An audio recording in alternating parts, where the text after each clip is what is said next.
Hello mga kasuki, magandang hapon. Ito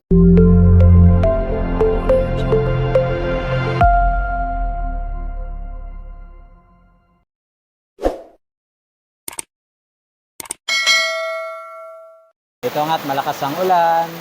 Yan, kahit sa lakas ng ulan, nag-deliver kami ng bigas. Yan, dami yan. Mararating lang.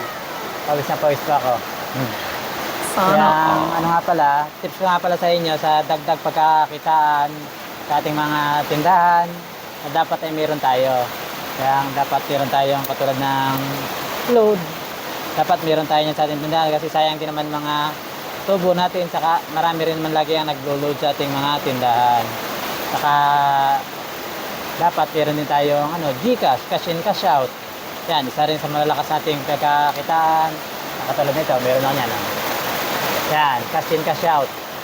Dapat meron tayo yan sa ating tindahan para dagdag kita rin. Tapos dapat meron din tayo nito. Kung tayo makakaipon mga kasuki, kailangan magpakabit din tayo ng ganyan. Yan, piso wifi bendo.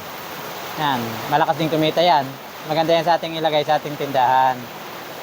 Lalo na ganito, mga maulan nga. Yan, malakas yan kasi internet, mahilig sila mag-internet. Saka po dapat meron tayong mga yung tinatawag na yelo, saka coffee bendo. Meron na rin po ako, naroon lang sa kabila kong tindahan sa likod. Nakakabit yung aking coffee bendo. Saka yelo, kailangan masipag tayong maggawa. Yun lang mga kasari.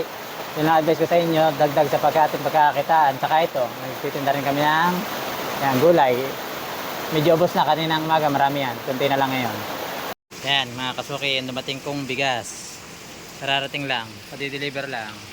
Then, yung tindahan ko. Tapos yan, lakas ng ulan. Walang customer, mga nakatago sa bahay kasi malakas ang ulan. Okay. Oh no! Tapos may tindahan pa ako doon sa kabila.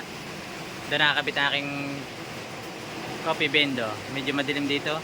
Brand out kasi.